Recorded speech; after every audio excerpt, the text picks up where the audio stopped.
नमस्कार स्टूडेंट, मैं आरपी सिंह मेरे चैनल आरपीएस फिजिक्स क्लासेज में आपका स्वागत करता हूं। आज के सेशन में हम करंट इलेक्ट्रिसिटी का लेक्चर नंबर 2 लेकर आए हैं, relation between current and drift velocity. इसके अतिरिक्त करंट डेंसिटी भी हम देखेंगे और मोबिलिटी ऑफ चार्ज कैरियर भी देखेंगे। तो आइए पहले हम देखते हैं relation between current and drift velocity. तो relation between current and drift velocity हमारे पास, अब एक हम लेते हैं कंडक्टर, और कंडक्टर के एंड पर या इसके सिरे पर जब हम पोटेंशियल सेल के थ्रू पोटेंशियल डिफरेंस अप्लाई करते हैं तो ये एंड है हमारा पॉजिटिव सेल का और ये नेगेटिव है। तो जब हम सेल पर ये कंडक्टर पर पोटेंशियल डिफरेंस अप्लाई करते हैं तो इसके जो फ्री इलेक्ट्रॉन्स होते हैं वो मूव करने लगते हैं from lower potential to higher potential, या opposite direction of electric field के ये मूव करने लगते हैं with drift velocity. Drift velocity का ऑर्डर हम लोग फर्स्ट लेक्चर में देखे थे कि बहुत कम होता है ड्रिफ्ट वेलोसिटी का ऑर्डर।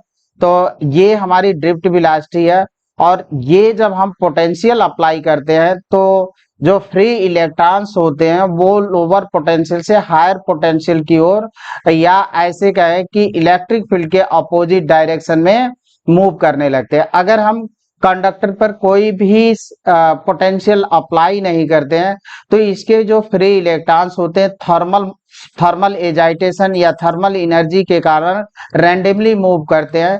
तो through out the average velocity जो इनकी होती है ड्यू टू थर्मल, किसी भी डायरेक्शन में थर्मल एजाइटेशन के कारण वो हमारी होती है 0। ये हम लोग फर्स्ट लेक्चर में देख लिए थे। अब ये जब हमने पोटेंशियल अप्लाई कर दिया तो जो फ्री इलेक्ट्रॉन्स ड्रिफ्ट वेलोसिटी के कारण, ड्रिफ्ट वेलोसिटी से निगेटिव लोअर पोटेंशियल से हायर पोटेंशियल की ओर ड्रिफ्ट करने लगते हैं। तो ये सपोज कर लेते हैं हम यहां से यहां तक कि इस एंड से जो हमारा ये एंड है इसको हम फर्स्ट कंसीडर कर लें और इसको सेकंड। तो जो फ्री इलेक्ट्रॉन्स है फ्रॉम सेकंड एंड से फर्स्ट एंड तक डेल्टा टी समय में आ जाते हैं, और इनकी वेलोसिटी है वो है ड्रिफ्ट वेलोसिटी। तो ये हम लिख दे वी डी। तो लेंथ ऑफ सिलिंड्रिकल यहाँ पे हमने कंडक्टर कंसीडर किया है, तो लेंथ ऑफ सिलेंडर जो होगा हमारा V D into delta T समय में जो लेंथ ऑफ सिलेंडर हम लेंगे वो इतना हो, V D into delta T. ऐसा क्यों कर सकते हैं? क्योंकि वेलोसिटी या स्पीड इक्वल टू होता है डिस्टेंस अपॉन टाइम। डिस्टेंस जो इलेक्ट्रॉन ट्रेवल कर रहे हैं वो यल डिस्टेंस, लेंथ ऑफ कंडक्टर जो है हमारा उसकी लेंथ को ट्रेवल कर रहे हैं। अगर यल लेंथ हम सपोज कर लें इसको कि यल लेंथ है तो यल चल रहा है और कितने समय में? डेल्टा टी समय में। तो यल जो हमको मिला v इंटू डेल्टा टी। अब यही हमारा ड्रिफ्ट वेलोसिटी है, तो लेंथ जो हुआ वो हमारा हुआ L equal to v into delta T. अब यहाँ पे कुछ एजम्पशन लेते हैं और ये हम कंसीडर कर लेते हैं कि इस कंडक्टर के पर यूनिट वालों में नंबर्स ऑफ फ्री इलेक्ट्रॉन जो हमारे हैं वो n है। तो suppose potential difference applied across the end of cylindrical conductor of uniform cross section area A, let n be the number of free electron per unit volume। तो इस cylinder का volume कितना हुआ, इसका क्रॉस सेक्शनल एरिया ये है और length हमारा हो रहा है V D into delta T. तो वॉल्यूम ऑफ सिलेंडर जो हुआ, वॉल्यूम ऑफ कंडक्टर जो हुआ वो हमारा हो जाएगा पोटेंशियल। ये हम ले सकते हैं कि इलेक्ट्रिक फील्ड जो हमारी अप्लाई हुई वो V अपॉन L।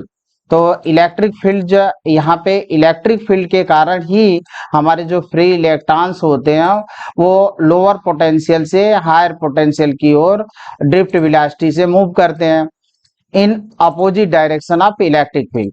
क्योंकि जितने भी इलेक्ट्रॉन हो हमारे, या ये कहें कि इलेक्ट्रिक फील्ड में जो हमारा चार्ज होता है वो फोर्स एक्सपीरियंस करता है, और इलेक्ट्रॉन निगेटिव चार्ज है, तो निगेटिव चार्ज है तो निगेटिव चार्ज होने के कारण ये इलेक्ट्रिक फील्ड के अपोजिट डायरेक्शन में फोर्स को एक्सपीरियंस करेगा। तो electric field equal to V by L, और इलेक्ट्रिक फील्ड के कारण ही इलेक्ट्रॉन हमारा मूव करता है from lower potential to higher potential. तो अब ड्रिफ्ट वेलोसिटी, ये सपोज कर लेते हैं कि वीडी हमारा ड्रिफ्ट वेलोसिटी है, तो वॉल्यूम ऑफ सिलेंडर या सिलिंड्रिकल कंडक्टर ले सकते हैं। तो अभी इस एरिया में एरिया है, और इसमें लेंथ, जितना हमारा लेंथ है सिलेंडर का वो हम मल्टीप्लाई कर दें तो हमको इस सिलिंड्रिकल कंडक्टर का वॉल्यूम निकल जाएगा। तो वॉल्यूम हमारा हुआ ए into Vd into delta t, where Vd is the drift velocity of free electron। अब नंबर्स ऑफ फ्री इलेक्ट्रॉन्स हमको देखना है, तो पहली चीज तो हम लोगों ने सपोज किया था कि जो n है वो numbers of free electron per unit volume है, तो इतने वॉल्यूम में कितने इलेक्ट्रॉन होंगे, तो इस तरह से हम निकाल सकते हैं। यहाँ पे यूनिटरी मेथड हम अप्लाई कर सकते हैं, और यूनिटरी मेथड यह है कि 1 यूनिट वॉल्यूम में नंबर्स ऑफ इलेक्ट्रॉन हमारी n है, तो इतने, ये जो a into V D into delta T volume में कितने इलेक्ट्रॉन हो गए, तो n क्रॉस हमारा हो जाएगा a into V D into delta T, इतने हमारे फ्री इलेक्ट्रॉन्स होंगे। तो यहां से हम ले लेंगे numbers of free electrons in this volume में n इक्वल टू, ये फ्री इलेक्ट्रॉन्स नंबर ले लेते हैं, और ये हमारे इतने n into A V D into delta T numbers of free electrons हुए। अब चार्ज निकाल लेते हैं, तो charge of free electrons crossing area A in delta time, तो जो चार्ज ऑफ फ्री इलेक्ट्रॉन्स है और ए एरिया को क्रॉस कर रहे हैं डेल्टा टी टाइम में, तो उनका चार्ज कितना होगा। चार्ज की प्रॉपर्टी में हम लोग पढ़े थे क्वांटाइजेशन के कंडीशन में, Q equal to n into E, यानी ये है चार्ज ऑफ इलेक्ट्रॉन्स और ये नंबर्स ऑफ इलेक्ट्रॉन्स। तो यहाँ से हम 1 इलेक्ट्रॉन का चार्ज ले लेंगे और उसमें नंबर्स ऑफ जितने भी इलेक्ट्रॉन्स है फ्री इलेक्ट्रॉन मल्टीप्लाई कर देंगे, तो हमको मिल गया n into A V D delta T into ई।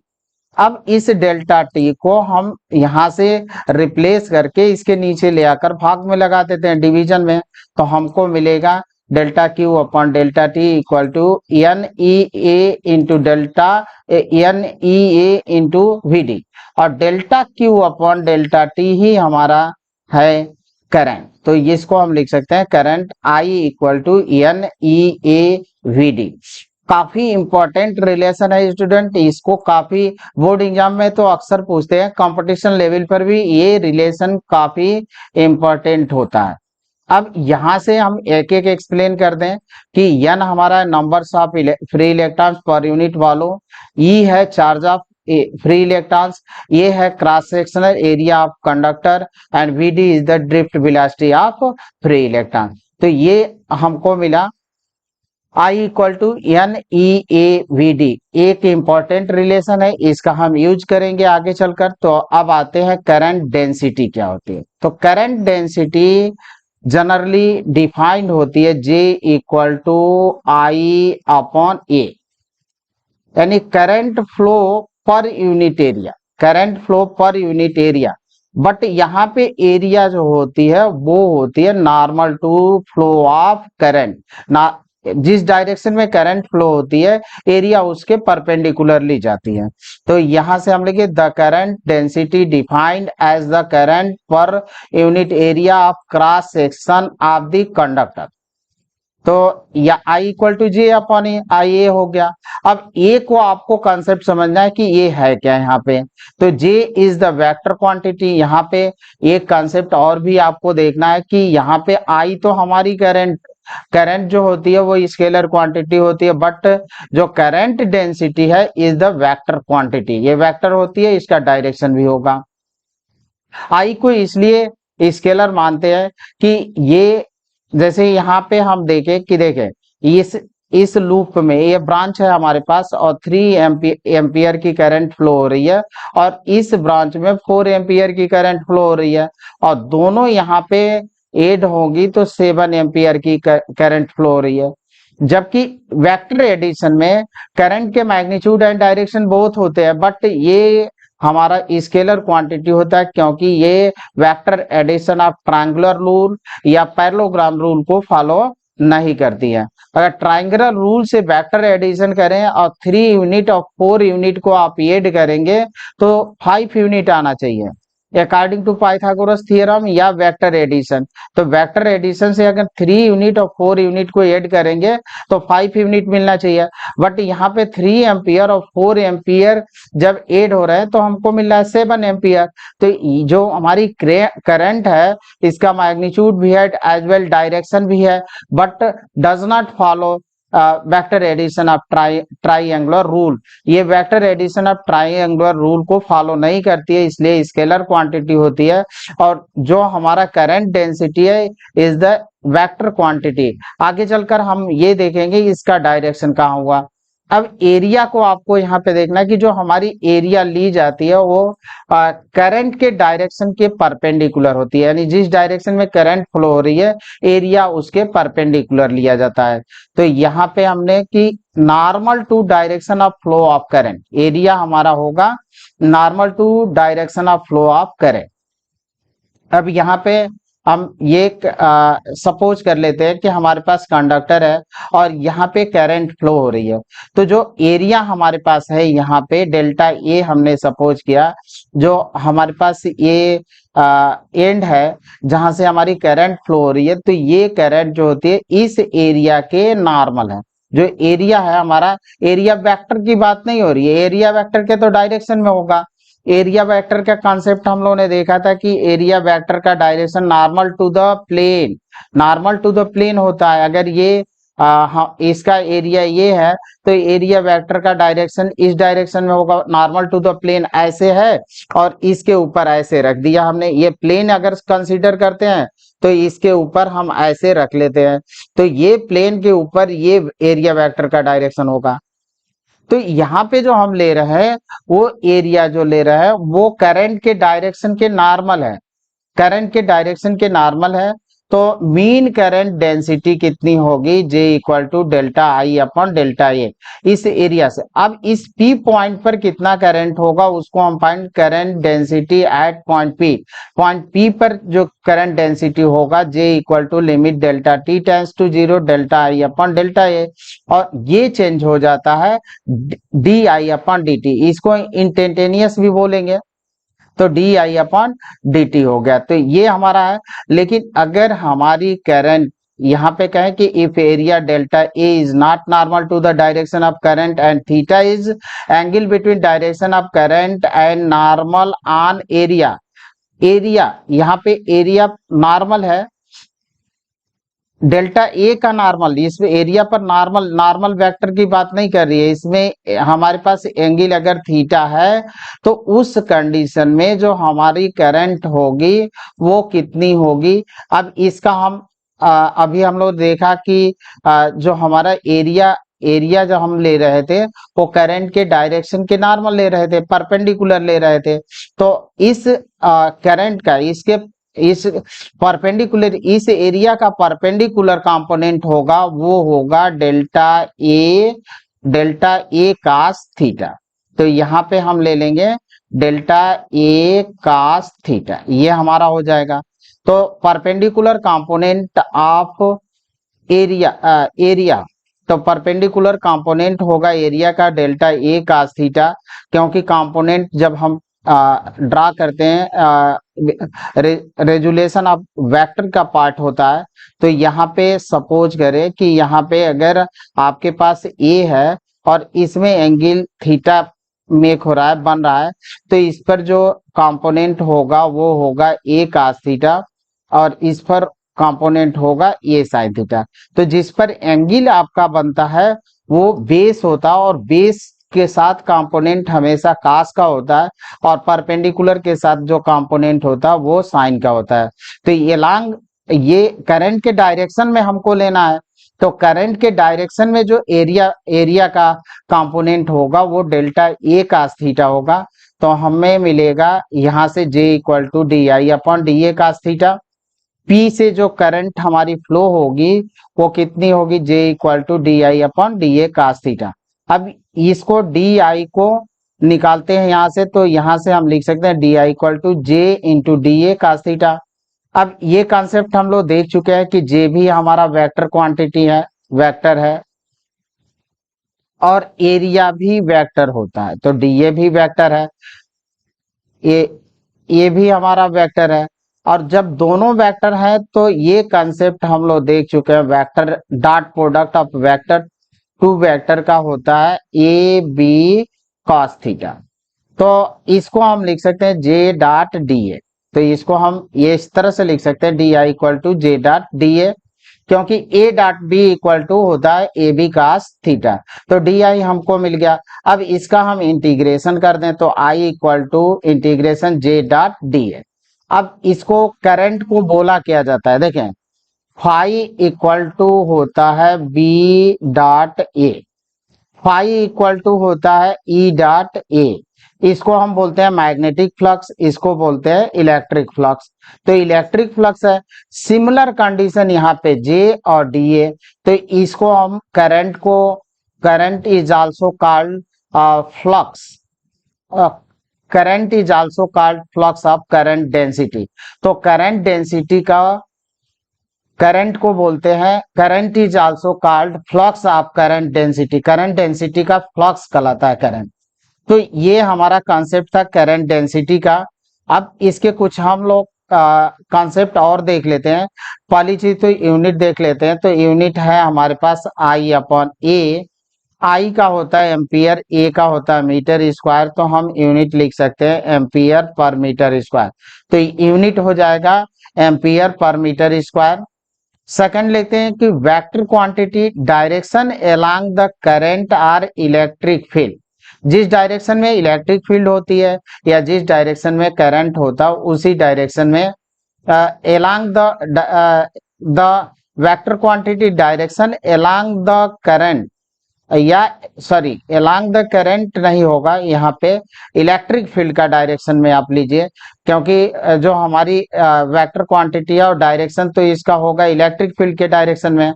तो इलेक्ट्रिक फील्ड जैसे यहाँ पे हमारे पास कंडक्टर है, तो कंडक्टर का यहाँ पे जब हम पोटेंशियल अप्लाई करेंगे इसके एंड पर, तो इलेक्ट्रिक फील्ड का डायरेक्शन किधर होगा, इलेक्ट्रिक फील्ड का डायरेक्शन एक चीज यहाँ पे देख लेते हैं इलेक्ट्रिक फील्ड।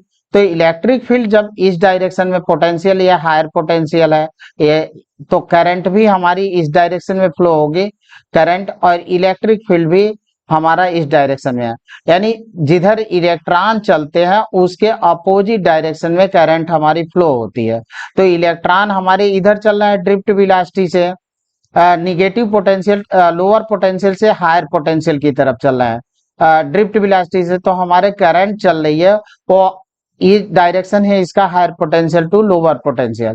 तो हम ये कह सकते हैं ये सही था। इसको वेक्टर क्वांटिटी है और डायरेक्शन होता है, इसको इरेज कर देते हैं, ये कंसेप्ट सही था हमारा। Vector quantity direction along the current, current के डायरेक्शन में या कह लें इलेक्ट्रिक फील्ड के डायरेक्शन। तो इलेक्ट्रिक फील्ड भी हमारी इसी डायरेक्शन में है और करंट भी हमारी इसी डायरेक्शन में है। तो वेक्टर क्वांटिटी और इसका डायरेक्शन होगा along the direction of current या इलेक्ट्रिक फील्ड। इलेक्ट्रिक फील्ड जिस डायरेक्शन में होती है या करंट जिस डायरेक्शन में फ्लो होता है उसी डायरेक्शन में हमारे करंट डेंसिटी का डायरेक्शन होता है। थर्ड है, अब यहाँ पे हम लोग अभी देखे थे कि इसका रिलेशन देखे थे, करंट और ड्रिफ्ट वेलोसिटी में रिलेशन था I equal to N E A V D, where V D is the drift velocity, A is the cross sectional area और E charge of electron, N number of electron per unit volume. तो यहाँ से हम इसको जे को निकाल सकते हैं, जे इक्वल टू आई अपन ए, आई की वैल्यू पुट करें यहाँ से तो हमको मिलेगा ए से ए कैंसिल आउट होगा, देन हमको मिलेगा N E A V D, N E V D, ये यहाँ से हट गया। तो करंट डेंसिटी हमारी होगी J equal to N E V D.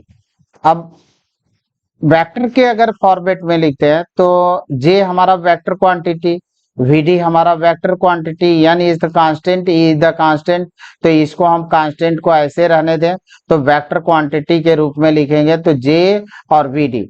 अब यहाँ पे निगेटिव साइन ये शो करता है कि जिधर इलेक्ट्रॉन चलेंगे उसके अपोजिट डायरेक्शन में जे का डायरेक्शन होगा, ये वीडी के अपोजिट में जे का डायरेक्शन होगा। तो the negative sign show that electron move in negative J direction, electron जो होंगे वो करंट डेंसिटी के अपोजिट डायरेक्शन में मूव करते हैं, इस नेगेटिव साइन का मीनिंग हुआ।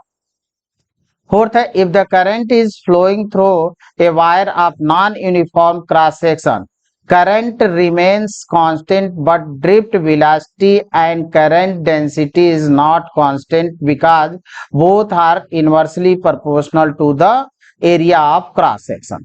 तो इस कॉन्सेप्ट को कि अगर हमारे पास कहीं पे इस तरह से है, इस तरह से सपोज करें कि हमारे पास या ऐसे देख लेते हैं कि हमारे पास इस तरह से कोई शेप है कंडक्टर का और इस कंडक्टर में करंट फ्लो हो रही है, इस तरह से करंट हमारी फ्लो हो रही है, इस शेप में करंट फ्लो हो रही है हमारी, तो इस शेप में करंट फ्लो हो रही है। तो यहाँ पे तो कह दिया कि इस पॉइंट पर यहाँ पे ले लें और ये पॉइंट ले लें, तो हमारी करंट तो बोथ पॉइंट पर सेम होगी, करंट हमारी बोथ पॉइंट पर सेम होगी। बट करंट सेम होगी, ये अगर 1 मार्क कर लेते हैं इसको 2, तो 1 पॉइंट पर और 2 पॉइंट पर करंट सेम होगी। लेकिन ड्रिफ्ट वेलोसिटी और ये क्या कहते हैं कि करंट डेंसिटी है वो दोनों सेम नहीं होगी। करंट डेंसिटी और ड्रिफ्ट वेलोसिटी दोनों एरिया के इनवर्सली प्रोपोर्शनल होते हैं, क्योंकि आई इक्वल टू हमारा होता है N E A into V D. अब यहाँ से Vd को अगर कैलकुलेट करें तो Vd equal to I upon हमको मिलेगा एन ई ए। अब आई अगर यहाँ पे कांस्टेंट हो रहा है, क्योंकि अगर नॉन यूनिफॉर्म क्रॉस सेक्शनल है तो हर दोनों पॉइंटों पर करंट हमारी सेम है, बट तो करंट सेम है तो करंट कांस्टेंट है, एन कांस्टेंट ई कांस्टेंट, तो जो हमारी ड्रिफ्ट वेलोसिटी हुई inversely proportional to cross sectional area. तो जहां पे एरिया, ये कॉन्सेप्ट समझे कि जहां पे एरिया ज्यादा होगी वहां पे ड्रिफ्ट वेलोसिटी हमारी कम होगी, और जहां पे एरिया कम होगी वहां पे ड्रिफ्ट वेलोसिटी ज्यादा होगी। यानी यहाँ पे एरिया ज्यादा है, जहां 1 पॉइंट है तो इस जगह पर एरिया अधिक है, तो अधिक होने के कारण यहाँ पे जो ड्रिफ्ट वेलोसिटी होगी वो कम होगी, और यहाँ पे एरिया कम होने के कारण इस पॉइंट पर जो मार्क 2 की है यहाँ पे ड्रिफ्ट वेलोसिटी हमारी अधिक होगी। सिमिलरली हम ये कह सकते हैं कि J इज इनवर्सली, क्योंकि J equal to I upon ये था, तो J is inversely proportional to 1 upon area, तो 1 अपॉन एरिया के इनवर्सली प्रोपोर्शनल होता है। तो अब यहाँ पे हम ये कह सकते हैं कि इस पॉइंट पर, पॉइंट 1 पर जो करंट डेंसिटी होगी वो क्या होगी हमारी, कम होगी क्योंकि ये ज्यादा एरिया, और 2 पॉइंट पर करंट डेंसिटी अधिक होगी। इसी बात को इसमें समझाया गया है, कहा गया कि if current is flowing through a wire of non uniform cross section, current remain constant, current तो हमारी कांस्टेंट होगी, करंट में कोई चेंजिंग नहीं होगी, but drift velocity and current density is not constant because both are inversely proportional to the area of the cross section. ये हमारा concept था। अब इसी बात को हम यहाँ पे समझाएं कि I इक्वल टू, यानी ये Vd है तो Vd हो गया Vd equal to I upon यानी ई ए, यानी Vd is inversely proportional to 1 upon area.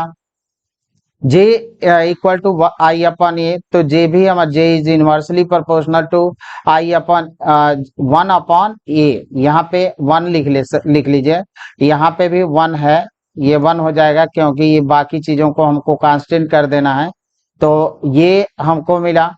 अब इस कॉन्सेप्ट को हम ऐसे I1 I2, ये 1 पॉइंट मार्क किया है और 2 पॉइंट, तो I1 I2 तो सेम होगा, बट 1 पॉइंट पर ड्रिफ्ट वेलोसिटी अधिक होगी और 2 पॉइंट पर ड्रिफ्ट वेलोसिटी कम होगी। सिमिलरली 1 पॉइंट पर जो करंट डेंसिटी वो भी हमारी ग्रेटर होगी, और 2 पॉइंट पर जो है 2 पर जो मार्क किए हैं वहां पे करंट डेंसिटी हमारी कम होगी।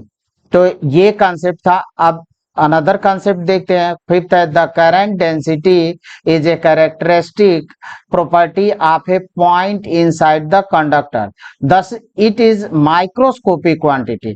करंट डेंसिटी जो होती है कि अगर किसी कंडक्टर में करंट फ्लो हो रही है तो करंट डेंसिटी जो होती है हमारी, करंट करंट तो इस पूरे कंडक्टर की प्रॉपर्टी होती है, बट करंट डेंसिटी जो होती है वो किसी पर्टिकुलर पॉइंट की प्रॉपर्टी। अगर यहाँ से करंट फ्लो हो रही है और इसका हमने एरिया ले लिया इतना है, तो नॉर्मल करंट फ्लो होगा उसके नॉर्मल हमको एरिया कंसीडर करना होता है। तो J equal to I upon A हमने लिया।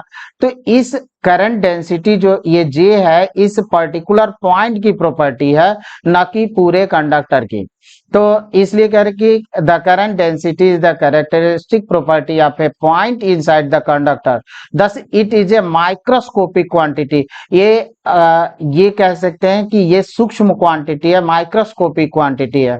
और इसी सिमिलरली हम इसको कह सकते हैं कि the current is a characteristic of whole conductor, thus it is microscopic quantity. ये स्थूल स्तर का होती है, क्वांटिटी होती है, पूरे कंडक्टर की प्रॉपर्टी होती है, इसलिए इसको माइक्रोस्कोपिक प्रॉपर्टी क्वांटिटी कहते हैं। तो अब मोबिलिटी ऑफ इलेक्ट्रॉन्स देख लेते हैं। तो मोबिलिटी ऑफ इलेक्ट्रॉन्स होता क्या है ये हमको देखना है। इसको रिप्रेजेंट करते हैं, इलेक्ट्रॉन है तो ई से रिप्रेजेंट करेंगे, और ये होता है drift velocity acquired by unit electric field. तो ये हमारा कहलाता है कि अगर इलेक्ट्रॉन्स है वो कितनी drift velocity unit electric field में एक्वायर करता है, this is the called mobility of electron. या चार्ज कैरियर की बात करेंगे तो मोबिलिटी ऑफ चार्ज कैरियर या free electron is the drift velocity acquired by it in unit electric field. Unit electric field में कितना एक्वायर्ड किया उसको बोलते हैं मोबिलिटी ऑफ चार्ज कैरियर या इलेक्ट्रॉन। इसको यहाँ पे यू भी पॉइंट लगा सकते हैं मार्क करने की इलेक्ट्रॉन के लिए। और चार्ज कैरियर की बात करते हैं तो चार्ज कैरियर हमारे पॉजिटिव निगेटिव आयंस भी होते हैं, इलेक्ट्रॉन्स भी होते हैं, पॉजिटिव तथा इलेक्ट्रॉन्स तथा होल्स भी होते हैं। सेमीकंडक्टर में इलेक्ट्रॉन्स तथा होल्स होते हैं, इलेक्ट्रोलाइट्स में पॉजिटिव निगेटिव आयंस होते हैं, और कंडक्टर में फ्री इलेक्ट्रॉन्स होते हैं। तो ये चार्ज कैरियर है हमारे। तो इस चार्ज कैरियर में हमारे पास है चार्ज कैरियर म्यू। तो अगर चार्ज कैरियर की बात करते हैं तो हम ये नहीं लगाएंगे, अगर सिर्फ इलेक्ट्रॉन की बात करते हैं तो इलेक्ट्रॉन निकाल लेंगे। तो mobility of charge carrier is the drift velocity acquired by it in unit electric field. Unit electric field में चार्ज कैरियर द्वारा जितनी ड्रिफ्ट वेलोसिटी एक्वायर्ड की जाती है, this is the called mobility of charge carrier या mobility of electron. अब इसी को थोड़ा सा एक्सटेंशन फॉर्मूला में ले आते हैं। हम लोगों ने देखा था कि जब हमारे पास कोई कंडक्टर है और इस कंडक्टर के एंड पर जब हम पोटेंशियल डिफरेंस अप्लाई करते हैं, पोटेंशियल डिफरेंस अप्लाई करते हैं तो ये पोटेंशियल डिफरेंस हमको इस तरह से, जब हमने पोटेंशियल डिफरेंस अप्लाई कर दिया तो इसके जो फ्री इलेक्ट्रॉन्स थे, पहले तो थर्मल एजाइटेशन के कारण रैंडम मूव कर रहे थे, इधर से उधर मूव कर रहे थे, तो जो उनकी average velocity in any direction हमारी क्या थी, जीरो थी। फर्स्ट लेक्चर में हम लोगों ने देखा था। तो यहाँ पे कि average velocity any direction, average velocity any direction of free electron is कितना होता है, वो होता है zero. In the absence of electric field, electric field के एब्सेंस में जब हमने पोटेंशियल डिफरेंस अप्लाई किया तो इस कंडक्टर में एक इलेक्ट्रिक फील्ड प्रोड्यूस हो गया जिसका डायरेक्शन होगा higher potential to lower potential. ये निगेटिव चार्ज है, ये पॉजिटिव, तो हायर पोटेंशियल से। तो अब क्या हुआ कि जितने भी फ्री इलेक्ट्रॉन से थर्मल एजाइटेशन के कारण उनकी जो वेलोसिटी थी उसके ऊपर हमको कौन सी वेलोसिटी मिल गई, ड्रिफ्ट वेलोसिटी सुपर इम्पोज हो गई, और इस वेलोसिटी से फ्री इलेक्ट्रॉन मूव करने लगे।